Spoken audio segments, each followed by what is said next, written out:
سلاما دائمين بدوام ملك الله.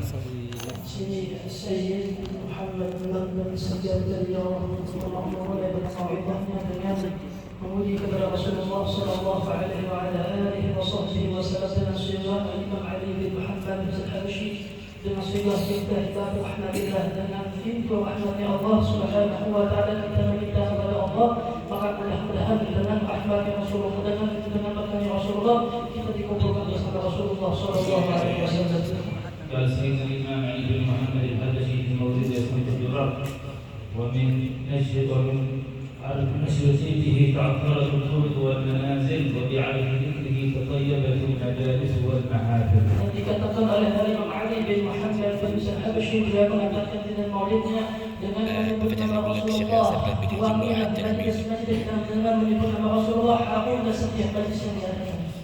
Alhamdulillah لم تزل هذه المجالس والمنازل تتطيب بعرفه صلى الله عليه وسلم ونتطيب نحن في حضورنا في مثل هذه المجالس وتتطيب المنازل.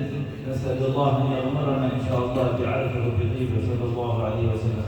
Dan senantiasa dengan menyebut nama Rasulullah maka harumlah rumah majlis-majlis ketika disebutkan nama Rasulullah sallallahu alaihi wasallam kita alhamdulillah dengan pada hari ini kita berkumpul di tempat ini dengan menyebut nama Rasulullah sallallahu alaihi wasallam. وبحمد الله وفدنا من رباط العلم الشريف في صحبة سيدي وشيخ الحبيب محمد بن علي بن عبد القادر الحبشي نائب مبارك المشرق الكبرى برباط العلم الشريف في هذه الرحلة الدعوية إلى شرق آسيا ولم تزل مستمرة هذه المجالس من معهد ومن منزل ومسجد ونسأل الله إن شاء الله أن يحقق ما قصده منواه شيخنا في هذه الرحلة المباركة. Kami alhamdulillah setia saat menemani daripada guru kita Sayyid Habib Muhammad bin Habib Musid di dalam rihlah beliau dimanapun rihlahnya kami menemani beliau maka mudah-mudahan dengan ini kami dapat dikumpulkan kepada Rasulullah sallallahu alaihi wasallam. نسأل الله أن يكرم على هذه المنزل وهذا البيت في هذه المجلس هذا المجلس المبارك بحضور شيخنا الحبيب محمد نسأل الله أن يحقق ما نروه وما نرجوه من هذه الزيارة. Maka mudah-mudahan dengan kehadiran daripada Habib Muhammad bin Habib Musid maka mudah-mudahan mendapatkan rahmat dari Allah, mendapatkan pahala kepada Rasulullah sallallahu alaihi wa ala alihi wasallam maka mudah-mudahan dikumpulkan segala hajat kita. Amin ya rabbal alamin. Sallallahu alaihi wasallam.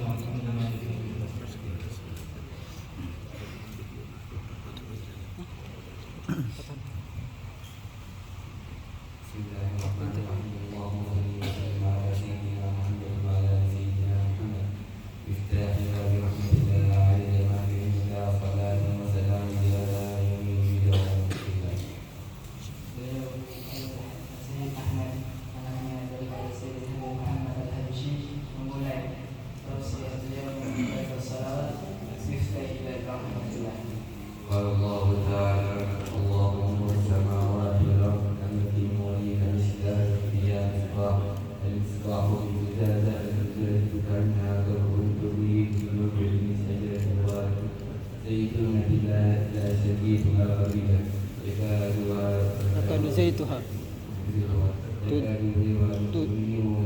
ولا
محمد بن عبد الله وعلى آله وصحبه ومن والاه. بسم الله الرحمن الرحيم. الحمد لله رب العالمين. اللهم صل وسلم على سيدنا محمد وعلى آله وصحبه أجمعين. أما بعد. Syekh Yasir Al-Abbad Mufti Syahab Abdurrahman, beliau memulai nasihatnya dengan memuji kepada Allah Subhanahu wa taala dan beliau melanjutkan dengan salawat serta salam untuk Rasulullah sallallahu alaihi wasallam, keluarga, sahabat dan para pengikut beliau.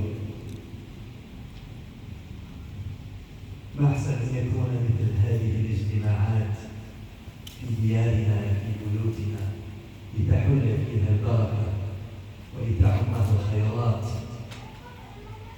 فجعلت البيوت قبلة أي مكان للخير. فكثير من الناس ربما شعر في داخل داره وسبب ذلك خلوها عن ذكر الله وعن القرآن وعن الصلاة والسلام على رسول الله صلى الله عليه وسلم. أما إذا عمرت البيوت هذه العمارة انشرح صدر من فيها وأخذه اطمئنان، سيصير فيها آمنا مطمئنا، علاوة على أنها محل نظر الملائكة. وقد ورد في الحديث أن البيت الذي يذكر فيه الله تعالى يتراءى لأهل السماء كما تتراءى النجوم لأهل الأرض. Alhamdulillah, betapa indahnya rumah ini ketika rumah ini dijadikan majelis zikir, majelis ilmu, yang mana bisa dikatakan ketika rumah diisi dengan majelis ilmu, majelis zikir ini menjadi kiblatul khair, jadi arah untuk mendapatkan kebaikan. Oleh karena itu, ketika rumah yang diisi dengan majelis ilmu, majelis zikir, ini pasti mendatangkan kebaikan dan keberkahan dari Allah Subhanahu wa taala. Yang mana hasilnya itu hati menjadi tenteram, hati menjadi tenang. Begitu pula ketika rumah itu terasa gerah, atau ketika berada di rumah itu tidak betah. Bahasa kita ada nyaman berada di rumah. Itu kenapa? Itu kemungkinan besar rumahnya tidak diisi dengan zikir, dengan ilmu dan pembacaan Al-Quran, serta tidak ada sholawat kepada Nabi Muhammad SAW. Ketika rumah isinya apalagi majelis ilmu, ada bacaan Quran, zikir dan sholawat kepada Nabi Muhammad SAW, itu pasti orang yang tinggal di rumah itu, bahkan orang yang datang ke rumah itu akan mendapatkan ketenangan di dalam hatinya. Kenapa? Karena para malaikat Allah Subhanahu wa taala ketika ada majelis ilmu, majelis zikir, mereka ikut berkumpul. Mereka senang memandang dan bahkan mereka itu hadir di majelis tersebut. Otomatis ketika malaikat memandang kepada rumah itu, majelis itu, maka pasti malaikat senang datang di sana, dan ketika malaikat berkumpul bersama kita, maka itu menjadi sebab hati penghuni rumah yang bahkan yang hadir, yang masuk ke rumah itu mendapatkan dan merasakan ketenangan.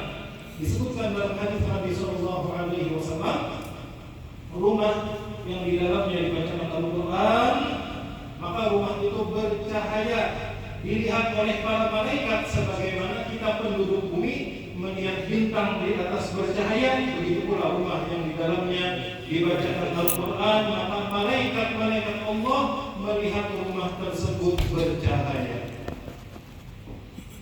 ينبغي للمسلم إذا دخل داره أن يقدم يمينه وأن يقرأ آية الكرسي، يصلي على النبي صلى الله عليه وسلم، ويتذكر النعمة التي أنعم الله بها عليه بهذا البيت، لأنه ستر له، ففي بيته يستطيع أن يعمل ما لا يستحي، أن يبرزه في الشارع. فالبيت نعمة من نعم الله سبحانه وتعالى. Oleh karena itu kita ketika punya rumah itu adalah nikmat dari Allah Subhanahu wa taala. Ketika itu nikmat dari Allah, maka kita mesti mensyukurinya.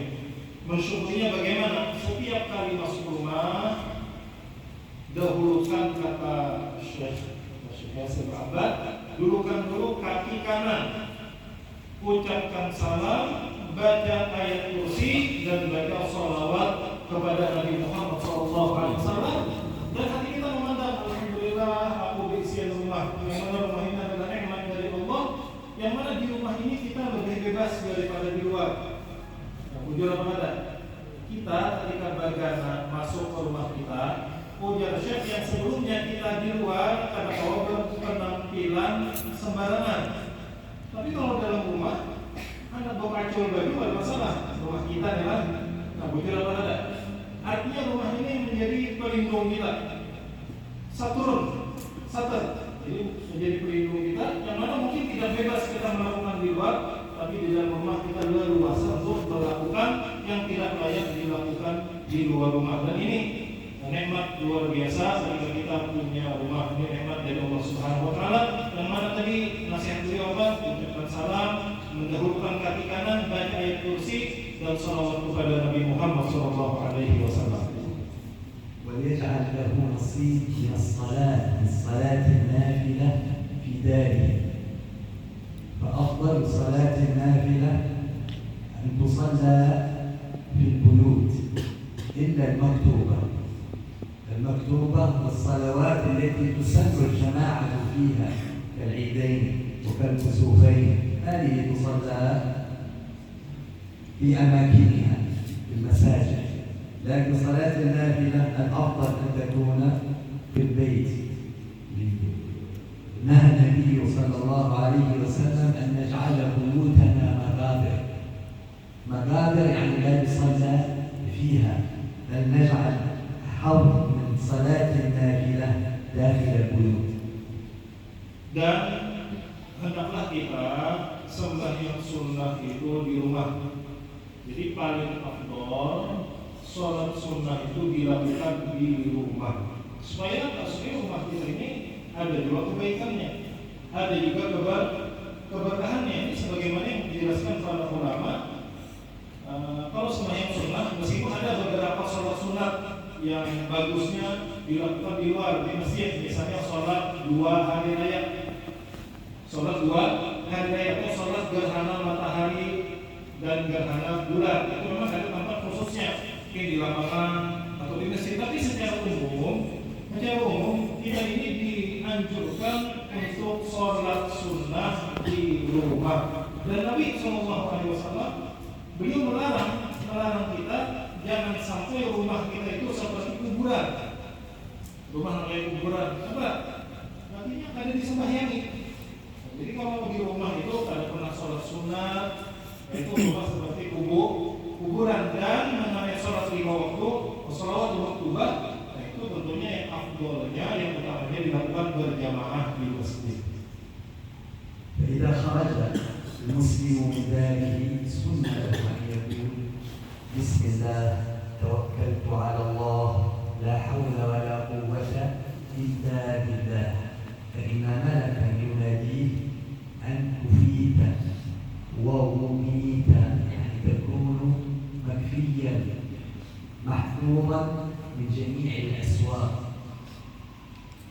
Dan ketika kita keluar rumah, maka dianjurkan kita membaca ini sebelum keluar rumah bacaan. Bacaannya apa? Bismillah tawakkaltu 'ala Allah. La haula wala quwwata illa billah. Ini supaya apa?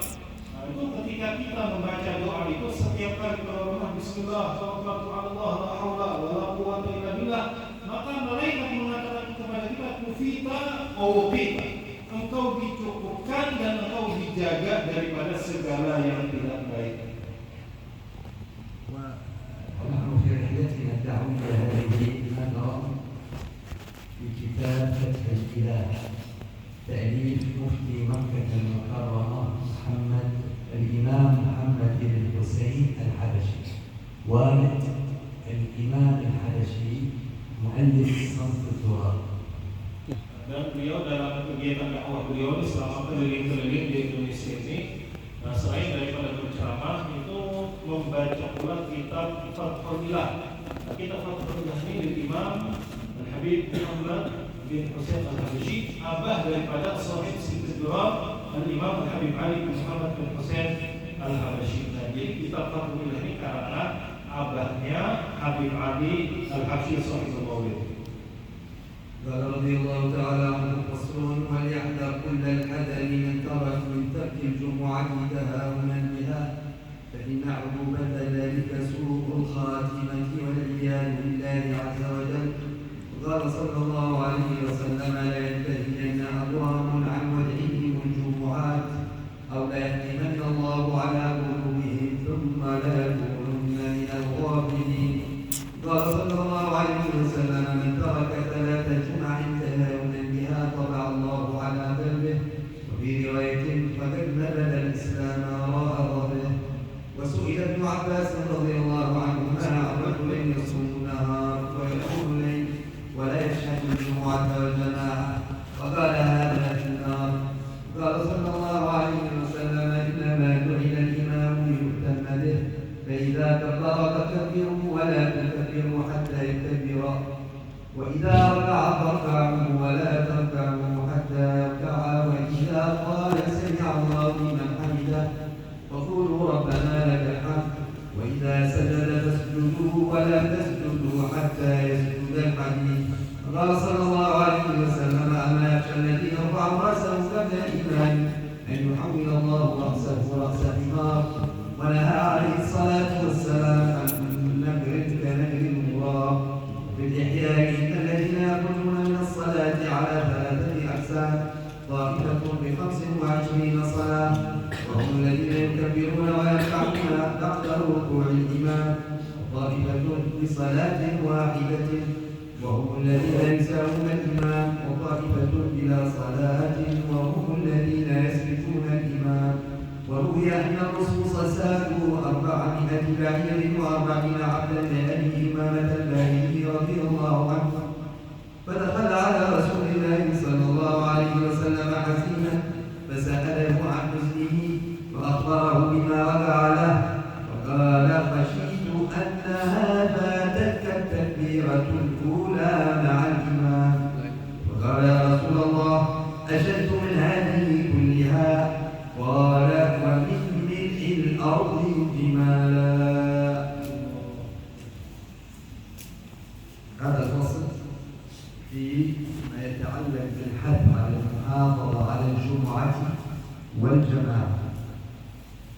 ليحذر المسلم أن يترك الجمعة تهاونا بها فإن عقوبة ذلك أن يموت على سوء الخاتمة. نسأل الله العافية والسلامة.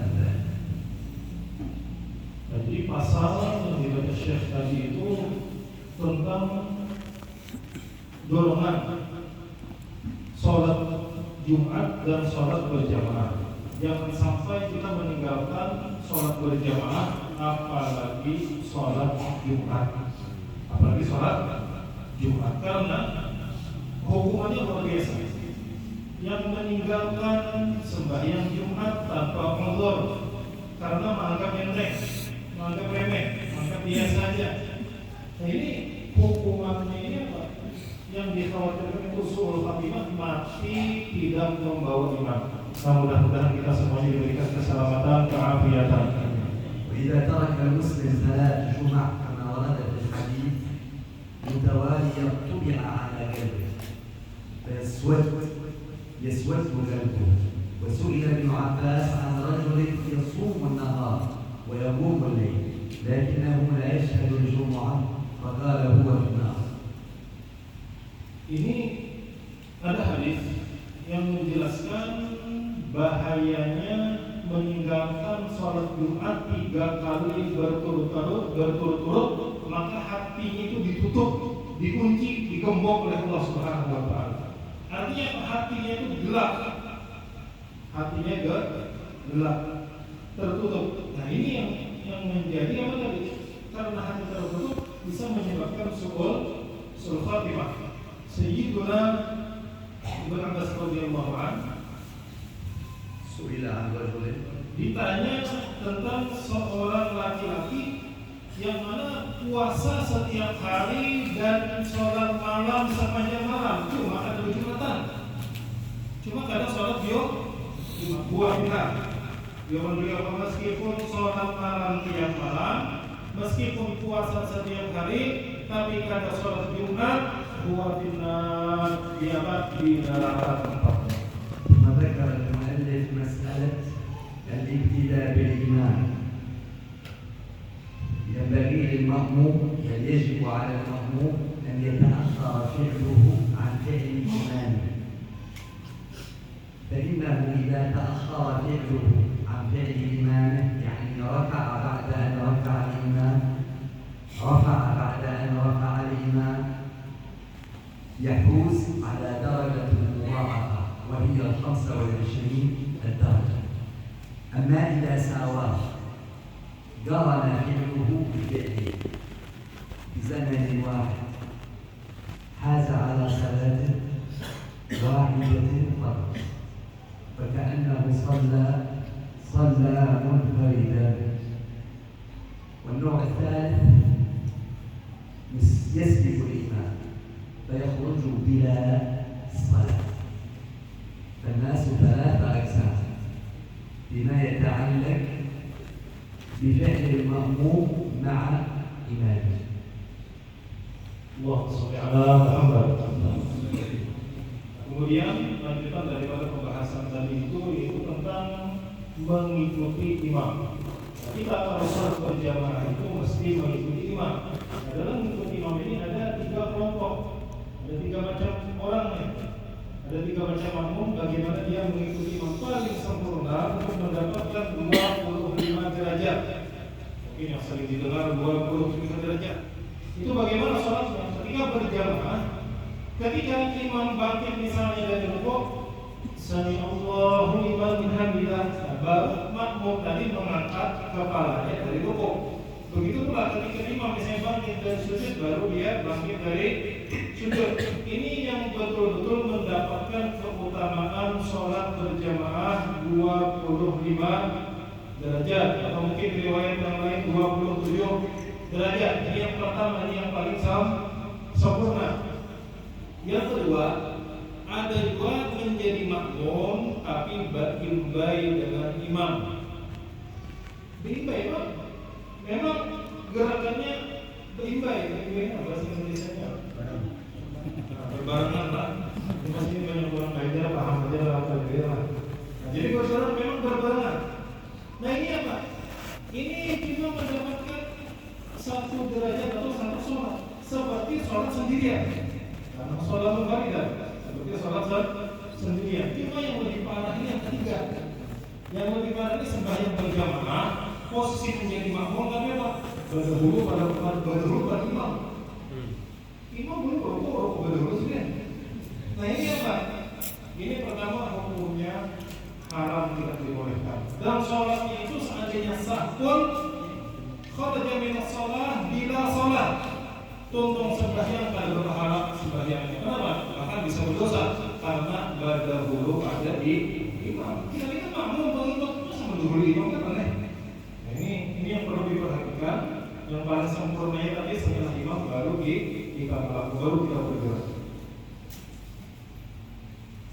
وأفضل ما الجماعة إدراك التكبيرة الأولى مع الإمام، أي إدراك تكبيرة الإحرام فيها فضل عظيم. وذكر المؤلف حديثا أن أبا أمامة الباهلي سرد النصوص عليه 400 آية و40 عبدا، فدخل على رسول الله حزينا فقال له صلى الله عليه وآله وصحبه وسلم: ظننت أنها قد فاتتك التكبيرة الأولى. قال: هي أشد من هذا. قال: ومن ملء الأرض جمالا. Dari sini ada keutamaan yang sangat besar itu mendapati takbiratul ihram bersama imam. Artinya ini yang sangat ditekankan kepada kita sembahyang berjamaah. Jadi setelah imam takbiratul ihram imam, maka kita setelah itu ikut takbiratul ihram. Baik-baik jangan. Jadi setelah imam Allahu Akbar, tidak diulang jadi makmum, langsung takbiratul ihram. Nah ini pahalanya, keutamaannya luar biasa besarnya dan banyaknya. Nah disebutkan al-muallif Al-Habib Muhammad bin Husain Al-Habsyi radhiyallahu anhu, beliau menyebutkan di dalam kitab ini mengutip dari salah satu hadis Nabi sallallahu alaihi wasallam. Jadi ada maling, ada pencuri, ini mencuri, para pencuri ini mencuri 400 ekor onta. Dalam riwayat ini di kitab ini mencuri 400 ekor onta. Onta itu yang bahari mungkin seperti mobil mewah sekarang. Nah, ini onta dan 40 kuda. Nah, jadi ada onta aja di tentangnya ada 400 onta dan 400 onta dan 40 kuda. Kemudian Abi Umamah Al-Bahili radhiyallahu anhu yang kemalingan ini sedih kemalingan. Banyak hilangnya ya Pak. Sini sedih. Kemudian beliau datang kepada Rasulullah SAW. Kemudian Nabi ini tahu kalau saya kebiasaan dia tahu itu sedih muhanya ini kenapa? Lalu ya Rasulullah kenapa ya kami sedih kenapa? Muhanya kita sedih. Maka beliau menceritakan apa yang menimpa beliau belum kemalingan 400 onta dan 40 bulan. Mungkin dia Nabi ya. Aku ini khawatir ikam ini ketinggalan takbiratul ihram bersama imam. Ini sebabnya. Nabi gini. Nabi yang lebih mengkhawatirkan itu bukan masalah kemalingan itu ada, tapi ikam ketinggalan takbiratul ihram bersama imam. Bagi Nabi itu ada masalah, hilang 400 onta, 40 budak kemalingan itu ya tidak masalah. Yang ku khawatirkan itu yang apa? Ikam ketinggalan takbiratul ihram bersama imam. Wahai Rasulullah, apakah ketinggalan takbiratul ihram bersama imam itu lebih berat ujiannya dibanding kehilangan 400 onta 40 budak? Ujian Rasulullah apa? Seandainya seluruh bumi inilah onta hibah seluruh bumi, kehilangan itu dibanding kehilangan takbiratul ihram bersama imam, maka kehilangan takbiratul ihram bersama imam ini lebih merugikan. Nah, ini dalam pandangan Nabi kita Muhammad SAW. في المجلس نساء هنا ينبغي للمرأة أن تصلي في دارها، فصلاتها في دارها أفضل من المسجد، ويمكن أن تصلي جماعة في الدار وتحوز فضل صلاة الجماعة. بل إن الرجل إذا لم يجد من يصلي بأهله الأفضل له أن يصلي بهم جماعة ليحوز أجر 27 درجة. Nah, jadi bagi-baginya adalah Syekh bagi-baginya. ليحوز أهله فضيلة الجماعة. Jadi bagi-baginya ini sembahyang itu bagusnya di rumah. Baginya adalah sembahyang di rumah. Ada pembagian itu di masjid. Cuma bini ini apa? Di rumah sembahyang sorangan misalnya, nah maka bagi lakinya boleh sembahyang berjamaah bersama bini di rumah supaya sama-sama mendapat pahala berjamaah 27 atau 25 derajat.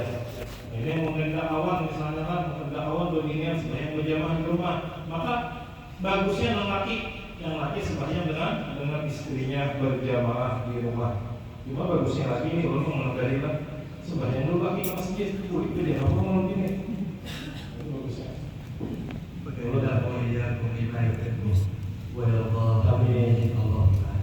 Mudah-mudahan Allah Subhanahu wa taala membimbing kita, memberikan taufik kepada kita sehingga seluruh amal kita itu dicintai dan menjadi sebab kita mendapat ridhonya Allah Subhanahu wa taala. Amin ya rabbal alamin.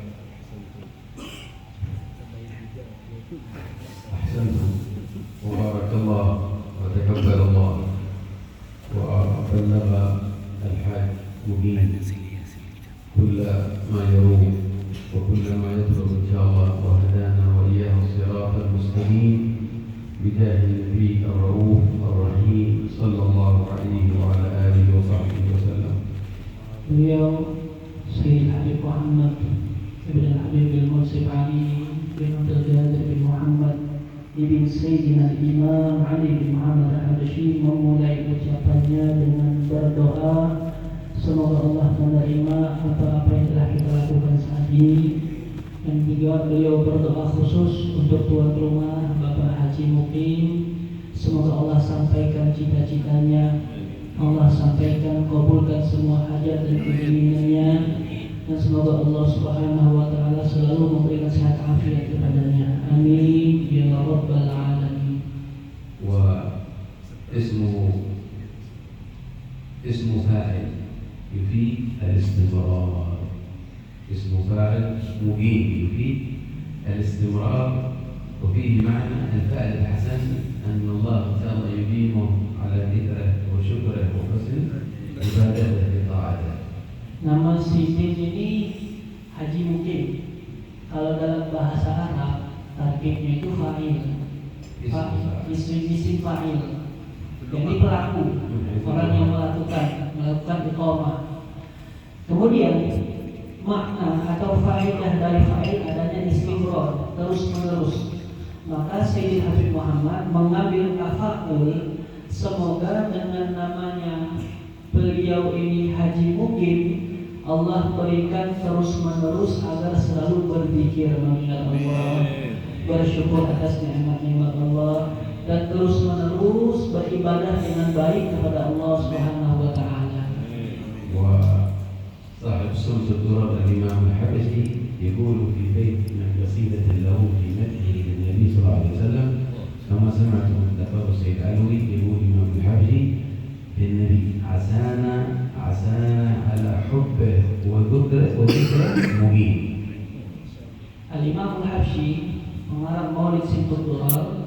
Ini ada satu bait qasidah beliau yang menyebutkan kalimat mungkin, di mana faedah ini barusan Sayyid Habib Muhammad dapatnya dari Sayyid Habib Alwi, yang di mana Al-Imam Ali Habsyi mengatakan semoga kita kepada cinta dan rindu terhadap Rasulullah mungkin selalu terus ada.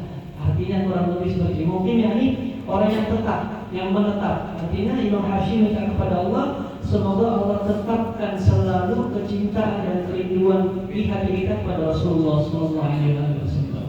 مطلع القصيدة يا مولد المصطفى يلي مقامك عظيم. يا مولد المصطفى يلي مقامك عظيم، إلى أن وصل بها يقول فيها بعدين عسانا على ذكرك وحبك مبين. والله يجعلنا دائما محبين الحبيب العظيم صلى الله عليه وعلى آله وصحبه وسلم، يرزقنا الثبات والاستقامة، وهو معنى ضمني يشير إلى استقامته إن شاء الله وإيانا اهدنا الصراط المستقيم. Dan adapun qasidah yang tadi itu awalnya yaitu ya Maulidul Mustafa ya li maqamin azim, wahai engkau nabi yang utama, yaitu Nabi Muhammad sallallahu alaihi wasallam yang telah memperoleh maqam yang agung, sampailah kepada bait yang berpuji asana bi hubbin nabi, asana ala dzikri wa hubbi muqim. Semoga kami di dalam cinta kepada Nabi Muhammad, di dalam menyebut-nyebut nama Nabi Muhammad muqim, terus melakukan hal seperti itu. Dan beliau mendoakan kembali semoga Haji Mukim Allah tuntun Sidi dan kita semua untuk selalu berada di Shirathul Mustaqim, dalam lurus yang diridhai oleh Allah Subhanahu wa taala. وهو أحد تصريفات الفعل أقام يقيم إلى المقام قام يقيم فهو مقيم، أقام مقاما فهو مقيم. ومنه قوله تعالى واتخذوا من مقام إبراهيم مصلى. Di sini juga beliau menyebutkan bahwasannya di dalam tasrif ya, ilmu sharaf bahasa Arab. Kalimat mukim ini asal katanya aqama yuqimu iqamatan fahuwa muqim, yang diterjemahkan ke dalam bahasa Indonesia yaitu orang yang menetap, orang yang bertempat tinggal juga bisa. Di sini beliau kaitkan kalimat mukim dengan kalimat maqam, tempat. Kalau mukim orang yang bertempat, kalau maqam tempatnya. Allah Subhanahu wa taala berfirman di dalam Al-Qur'an yang berbunyi wattakhidhu min maqami Ibrahim musalla, dan jadikanlah, ambillah maqam Nabi Ibrahim, bukan makam ya, tapi maqam tempat berdirinya Nabi Ibrahim itu tempatmu sholat. Dan adapun yang dimaksud dengan maqam Ibrahim yang pernah umroh, yang belum pernah insya Allah umroh, bakal tahu posisi maqam Ibrahim itu di samping Ka'bah. بإشارة التبرك بآثار الصالحين والأنبياء، فهو حجر كان يدل عليه نبي الله إبراهيم وابنه إسماعيل، وإذ يرفع إبراهيم القواعد من البيت وإسماعيل، ففي أثر للتبرك بآثار الأنبياء والصلحاء. الله أمرنا أن نتخذ الصلاة والدعاء عند مواطنهم وبركاتهم وآثارهم. هنالك يعظمها الآية الأخرى، هنالك دعاء زكريا في مكان سيدتنا مريم، وهنا في مقام سيدنا إبراهيم. Adapun dalil Al-Quran yang tadi, di mana Allah memerintahkan kepada sekalian hambanya untuk menjadikan makam tempat berdirinya Nabi Ibrahim tempat sholat di situ. Ini menunjukkan bahwasanya ada perintah dari Allah bagi kita untuk bertabarruk, mengambil berkah dari makam. Makam ini batu. Jadi makam Ibrahim itu cuma batu, tapi di situ ada keberkahan sebab Allah perintahkan nabinya dan umat-umatnya untuk melakukan sholat di situ. Sebagaimana dalam ayat yang Allah katakan, wa id yarfa'u Ibrahimul qawa'ida minal baiti wa Ismail. Ketika Nabi Ibrahim mengambil acuan suatu tempat bersama anaknya Sayyidina Nabi Ismail. Jadi di makam tersebut Nabi Ibrahim berdiri, di makam tersebut Nabi Ismail berdiri dan melakukan sholat. Nah, kita selaku hamba Allah lakukanlah sholat di situ untuk melakukan tabarruk, mengambil berkah. Adapun dalil mengambil keberkahan banyak, di antaranya juga firman Allah Subhanahu wa taala yang memisahkan ketika Nabi Zakaria memohon kepada Allah Subhanahu wa taala di tempat ibadahnya Siti Maryam. Ketika Allah mengatakan hunalika da'a Zakaria rabbah, dan di tempat itulah, di tempat Sayyidah Maryam beribadah, di tempat yang sama Nabi Zakaria bertabarruk memohon doa kepada Allah Subhanahu wa taala.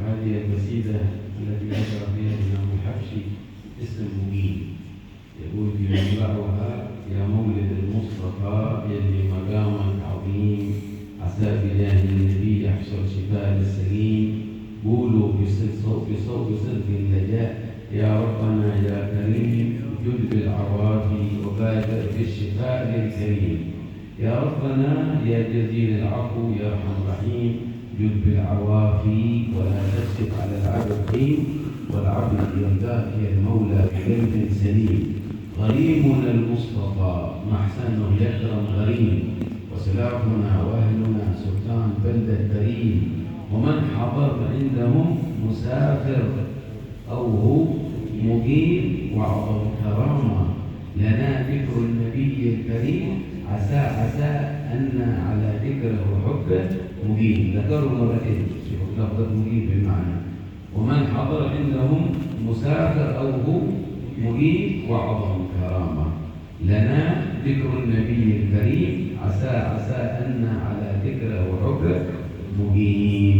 هذا البيت بشرط يحتاج يكتبوا يعلقوا هنا يذكروا بهذا الفائده الحسن، ثم يقول دايم سحاب عليه تخدم علينا رديم، ما ينقطع خيرها يا خير عطوة كريم، الله يكفي البلاء ولا نشوف اللئيم، ساعاتنا كلها تعطر لنا في نعيم، تقع الناية ونصبح كلنا في نعيم، والدار الأخرى يقع مسكن جنان النعيم، عسى انكشف يا ربنا تتقي يا ربنا يا كريم الوجه يا كرم كريم جد بالشفاء والعوافي بكل من هو سليم يا رب يا حي يا قيوم جودك عظيم.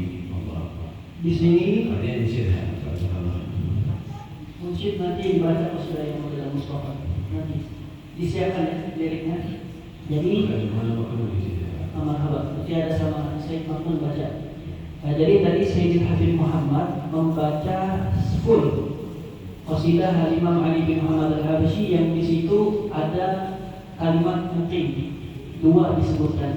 Kemudian Sayyid Habib Muhammad memberikan anjuran kalau bisa, ya insya Allah bisa, lafaz qasidah ini biar cetak yang bagus ditempel di rumah sebagai pengingat, sebagai bentuk tafaul. Di mana di sini disebutkan Imam Ali Al-Habsyi berkata, Ya Maulid al-Mustafa, ya alat margamat azim, wahai engkau Nabi Muhammad, Nabi yang terpilih yang telah memperoleh maqam kedudukan yang agung.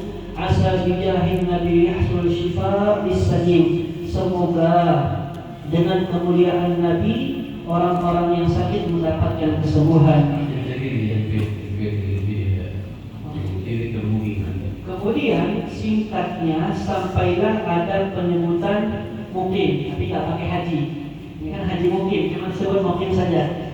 Di sini disebutkan mungkin tadi itu pada lafaz waman waslahuna wahduna sukan baldah dari waman hadra indahu musafir auhu mungkin. Dan ada pun para pendahulu kami, keluarga kami, mereka yang tinggal di negeri Tarim atau di kota Tarim, atau siapapun mereka yang hari-harinya selalu mengingat Nabi, baik mereka yang musafir, yang melakukan perjalanan jauh, atau yang mukim, yang menetap di tempatnya, itu akan mendapatkan karomah, kemuliaan dan keajaiban dari Allah berkat Nabi Muhammad Sallallahu Alaihi Wasallam. Itu mungkin yang pertama. Adapun pelafatan mungkin yang kedua di dalam qasidah Imam Ali bin Muhammad Al-Habsyi, beliau mengatakan asa asana ala dzikri wa hubbi muqim. Semoga Allah menjadikan hari-hari kami cinta kepada Rasulullah dan mengingat Rasulullah muqim, menetap dari hari sekarang sampai kita meninggal husnul khatimah. نجيب هذا البيت يجعله حتى من دعواته عسانا على حبه وذكره مقيم. هذا اللي يصلي الضمير يعود على الله وعلى النبي. عسى أن على حبه وذكره مقيم. عسى أن على حبه وذكره مقيم.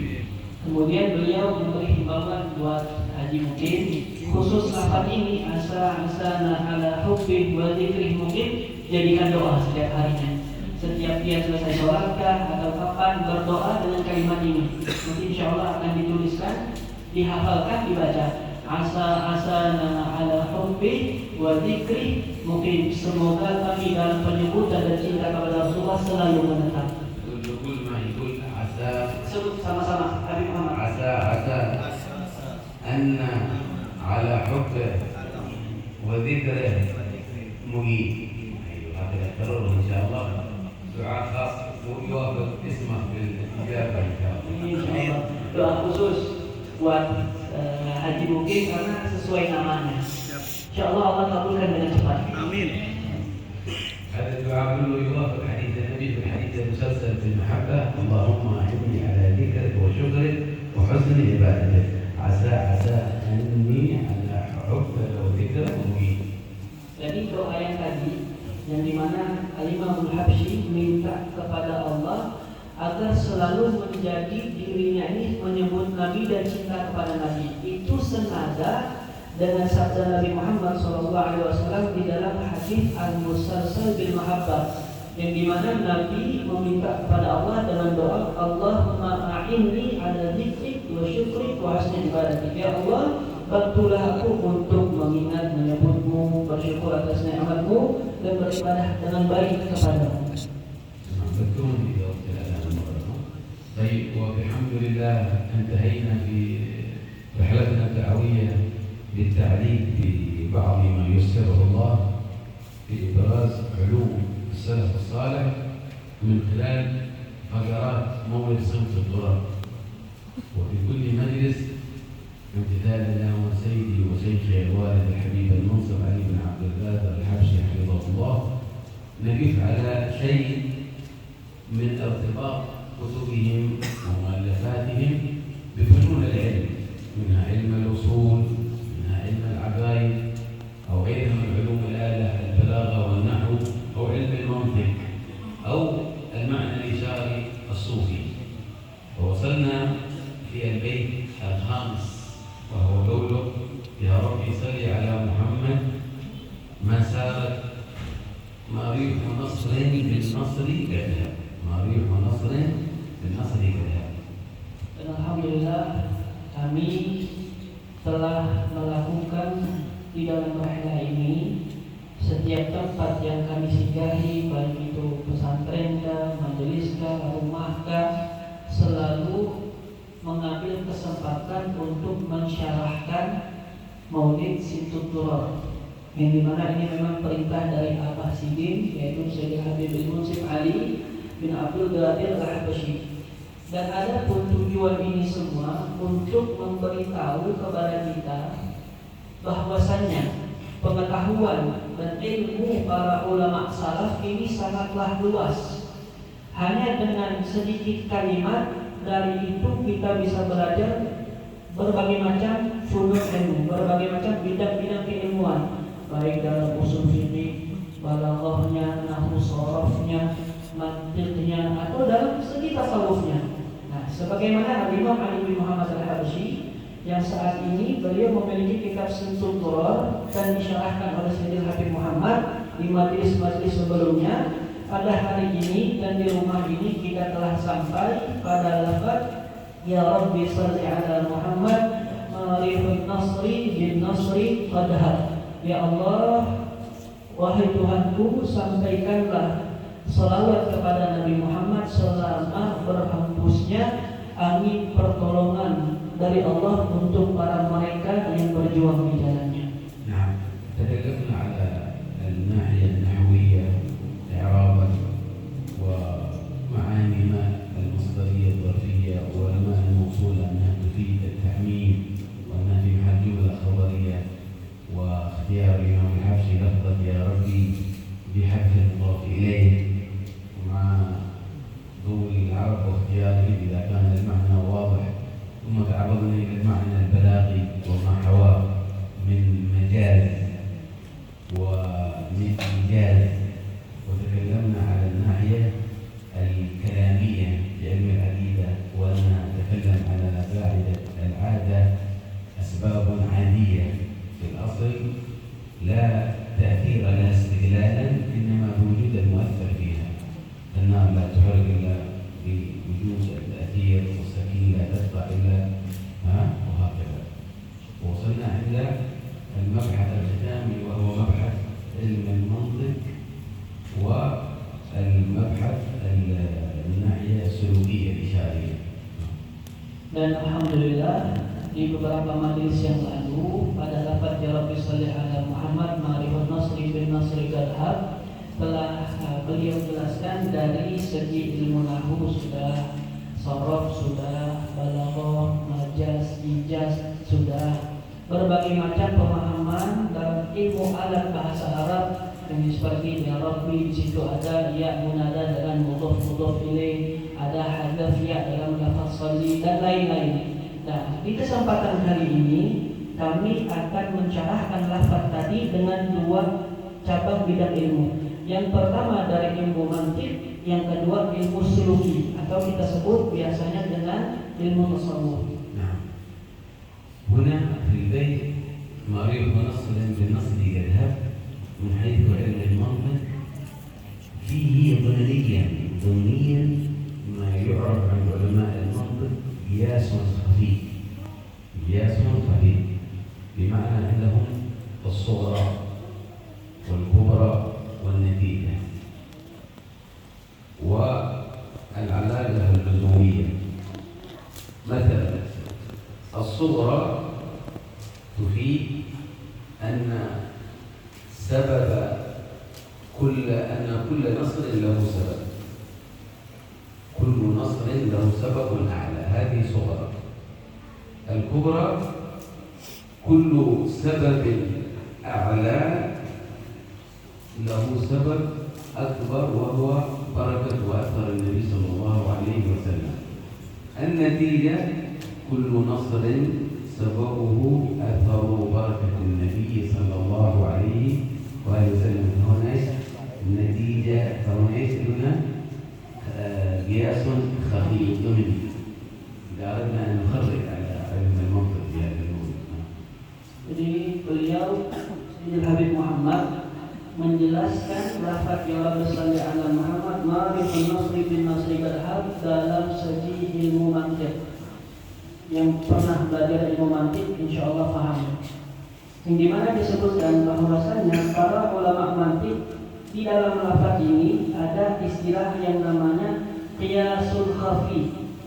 Qiyas yang dunia, qiyasul khafi dunia. Memasukkan di dalamnya qiyas khafi, yakni kiasan yang tersembunyi, yang tidak mengetahui bahwasanya di situ ada qiyas kecuali orang yang belajar ilmu mantiq. Dan ada begitu terbagi menjadi tiga.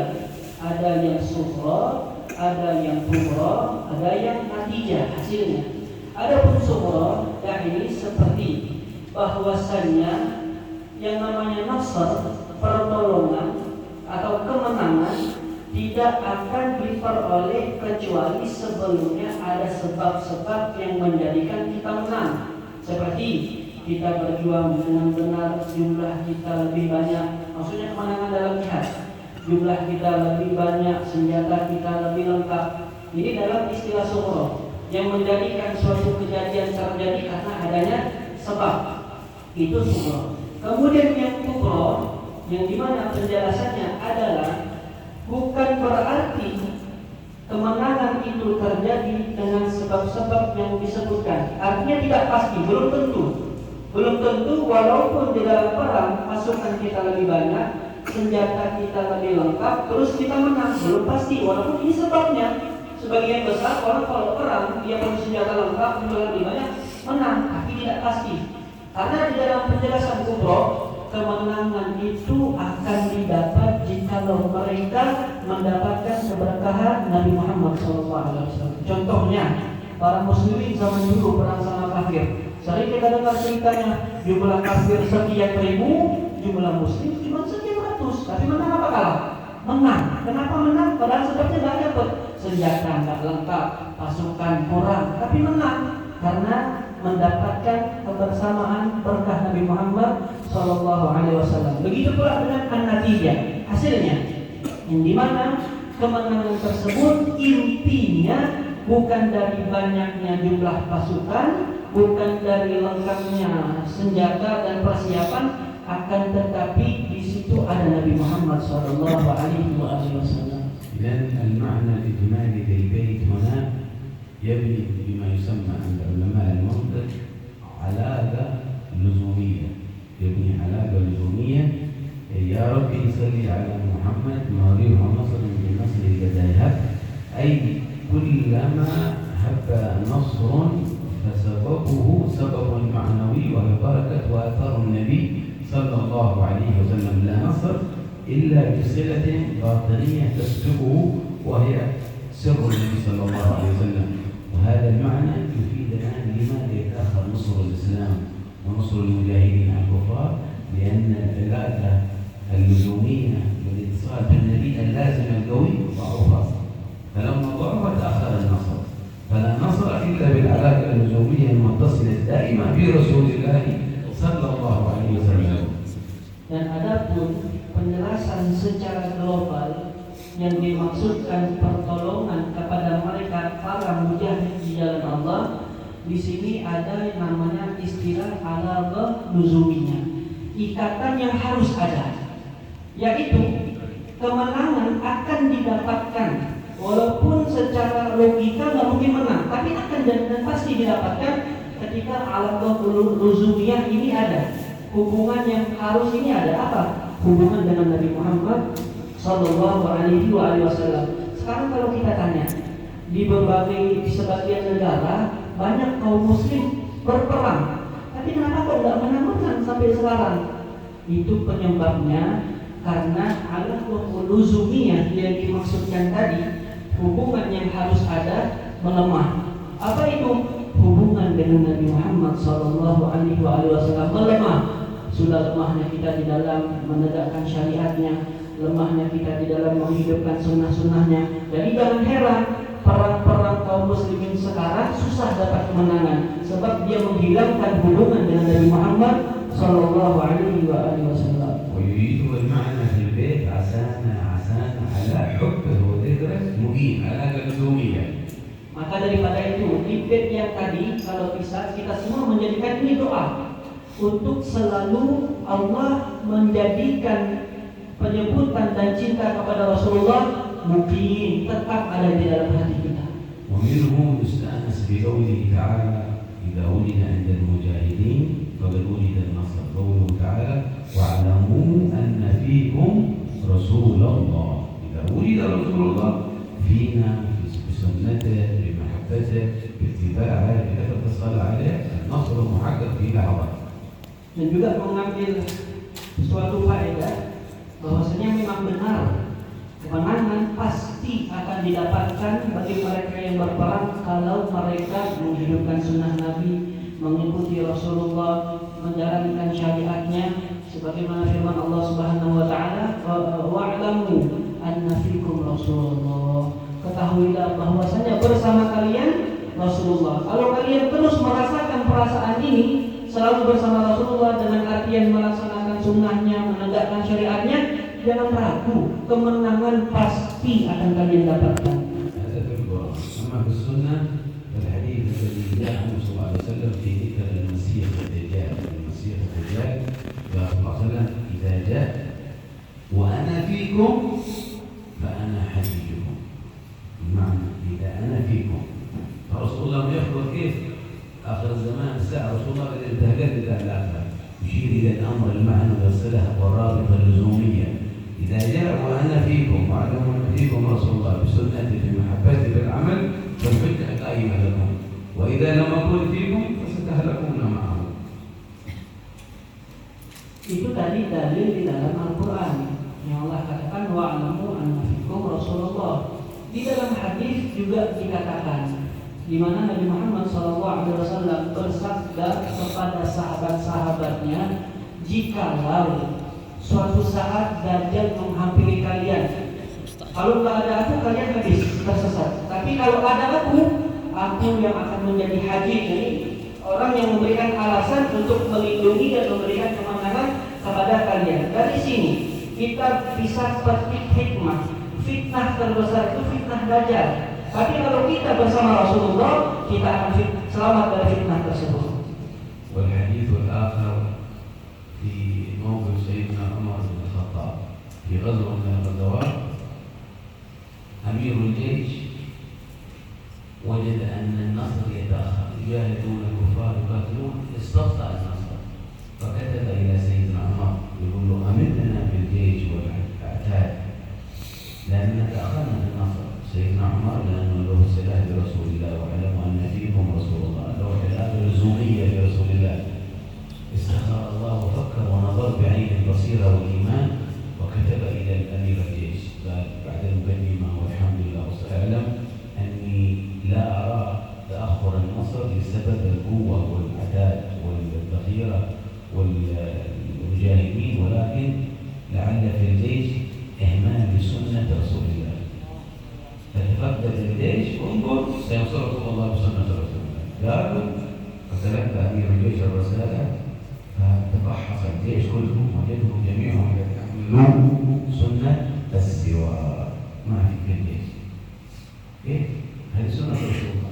يبحثوا عن شجر العرب، أخذوا يبحثون الأشجار ويتبعون ويشوفون الأسنان والأعداء الكفار ينظرون الأعين ايش عدد المسلمين كم عددهم ماذا بهم شوفوا الأشجار خافوا ذهبوا إلى جماعتهم يقولون المسلمون يتبعون الأشجار يشوفون الأسنان مع كيف يأخذون بالسيف ولا لأنهم سيدخلون يأكلوننا خافوا منهم فكتب الله الرعب أصبحوا إذا البلاد مفتوحة وما حد فيها. نصروا بماذا؟ بالعلاقة بالأمية بسنة رسول الله صلى الله عليه وسلم. Dan juga ada sebuah dalil yang menguatkan bahwasannya jikalau kita selalu merasakan bersama Rasulullah, artinya menghidupkan sunnahnya, menjalankan syariatnya, yaitu pada masa kekhalifahan Sayyidina Umar. Beliau mengutus pasukan untuk berperang di suatu daerah. Tapi sayangnya, udah beberapa hari berperang, enggak menang-menang. Akhirnya pemimpin pasukan mengirim surat dan mengabarkan kepada Khalifah Sayyidina Umar bahwasanya kami sampai sekarang udah beberapa hari belum ada kemenangan. Minta petunjuk wahai Khalifah. Maka sampai surat itu kepada Sayyidina Umar dibaca. Sayyidina Umar tahu wa'alamu anna fikum Rasulullah. Kemudian beliau istikharah, dapat jawaban dari Allah, melihat dengan ainul basirah, dengan mata batin beliau, maka beliau membalas surat tersebut. Setelah alhamdulillah wassalatu wassalamu ala Rasulillah, beliau tulis, aku melihat yang menjadikan kalian belum mendapatkan kemenangan dan pertolongan sampai sekarang bukan karena jumlah kalian yang kurang, bukan karena persenjataan kalian yang kurang lengkap, akan tetapi ada di antara kalian yang belum menghidupkan dan mengamalkan sunnah-sunnah Rasulullah SAW.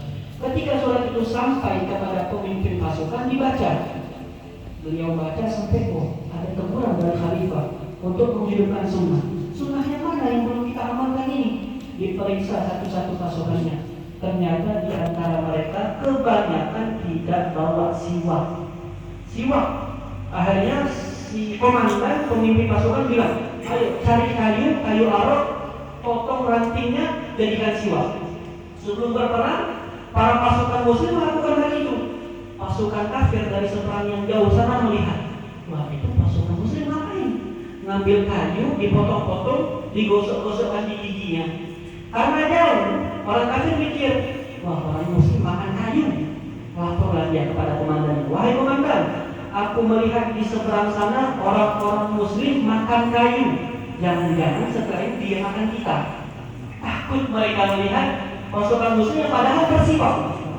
Dikira itu makan kayu saja dimakan, apalagi kita. Akhirnya orang kafir takut, lari terbirik-birik, Allah kasih kemenangan kepada mereka. Inilah makna jikalau kita selalu bersama Rasulullah, menghidupkan sunnahnya, menjalankan syariatnya, pertolongan Allah berikan sebelum berperang. ولهذا رسالتنا اليوم طريقتنا أن نحرص جميعا الرجال والنساء سنة السواك. انتبهوا، تثبت سنة رسول الله، تثبت النصر على من؟ على الشيطان، على النفس. هذا حارس يحفظك من الجن، يحفظك من السحر، يحفظك من كل شيطان، من كل عدو، من كل الهوى. هذا حرز، قوة، الذخيرة لا تتركه من حيث الظاهر.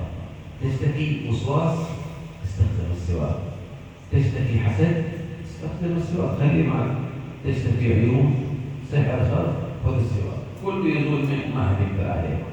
ثم فوائد هذا السواك: مرضاة للرب لله، مسخطة للشيطان، يعالج اللذة من الدم. عند الدم أمراض تزيل الرائحة الكريهة، يساعد على نزوع الروح إذا جاء النوم. هذا السواك.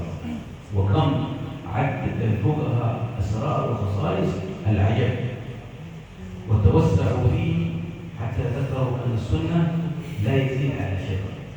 يعني السنة أن يكون يا فتحا أقل من شبر، لا يزيد على شبر طوله، وهو شبر مطلوب، ولا يزيد على 4 أصابع. واضح هذا. وأن حتى كيفية مسكه مثل رسول الله هكذا، خلي الإبهام تحت والخنصر والبقية فوق. كيفية السواك رتبها فوقها لنا كيف رسول الله. الأسنان عرضا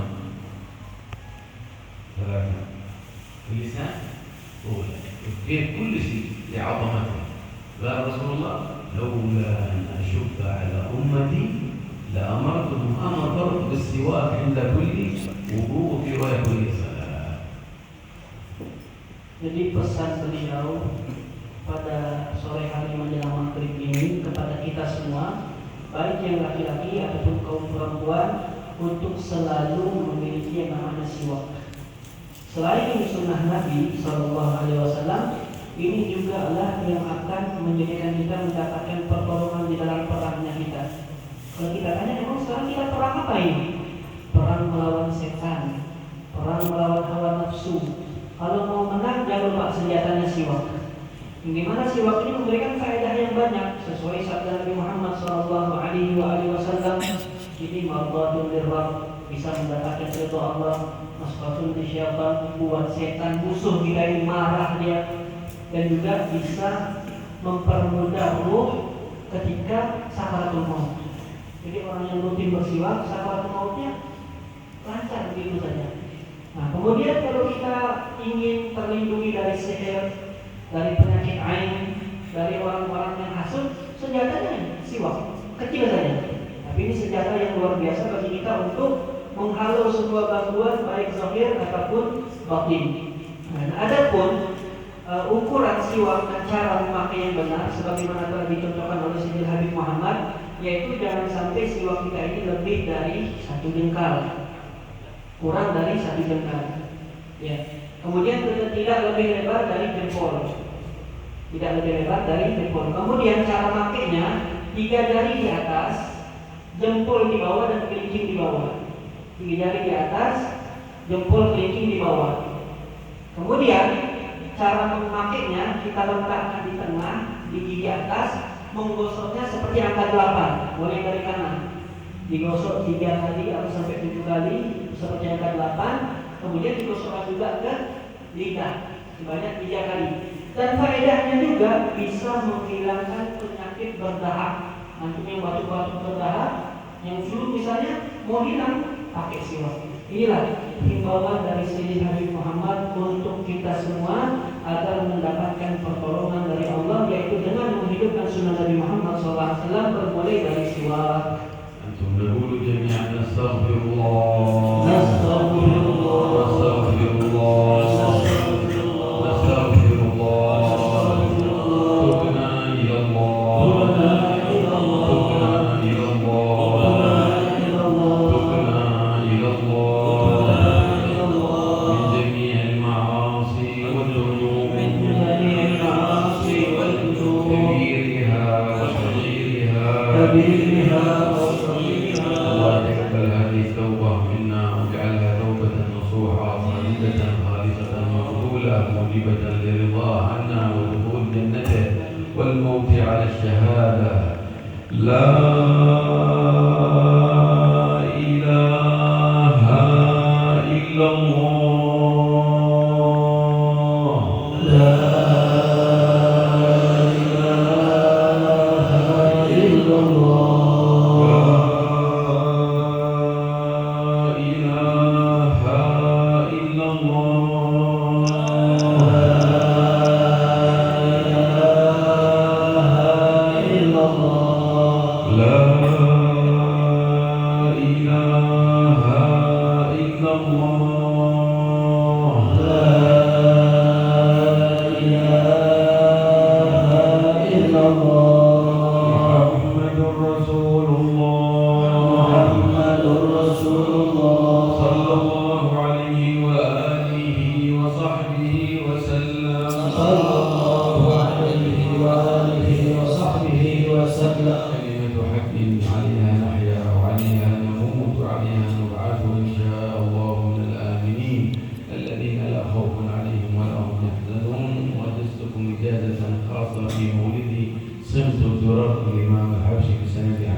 Alhamdulillah Sayyid Habib Muhammad memberikan ijazah khusus kepada kita, yaitu ijazah membaca kitab Maulid Simtud Durar karangan kakek beliau Imam Ali bin Muhammad Al-Habsyi. ويسمون طريقة الشيخ محمد زين عبد الغني ماذا يزرع يلزم مثله.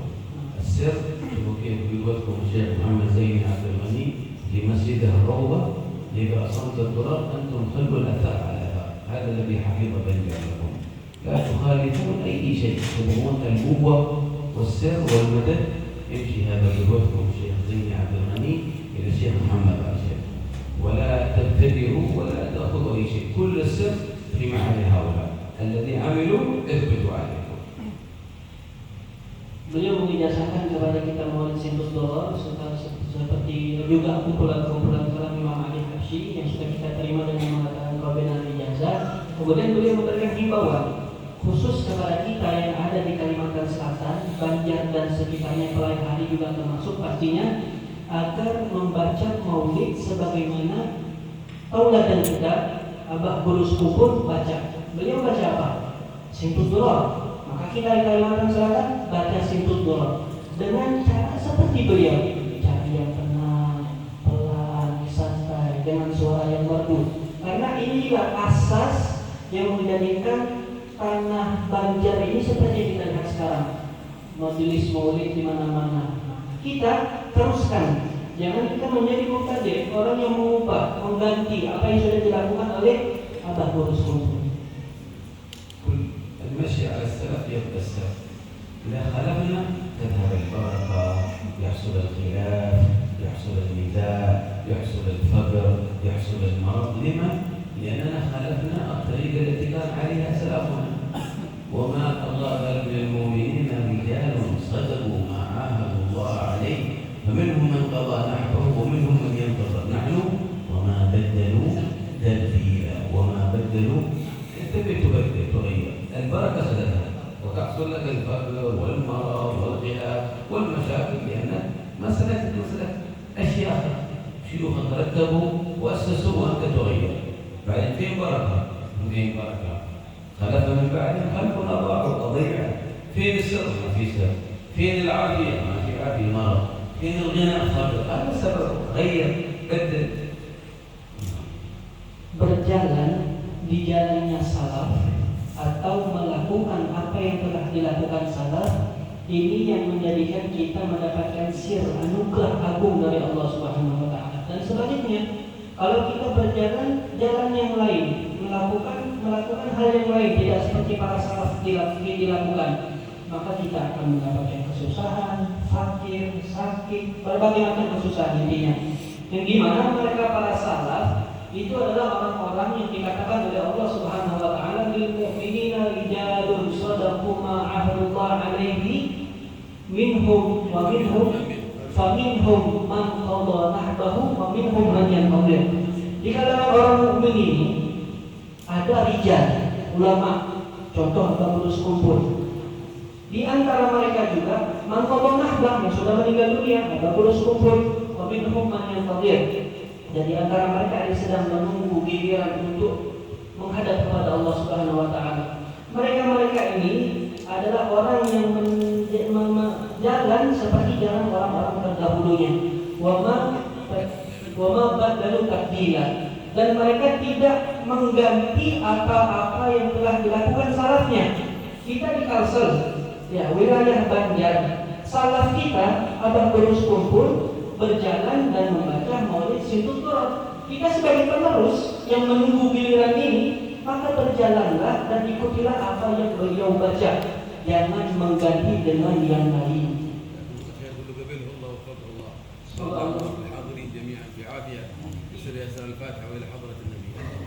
Fatihah.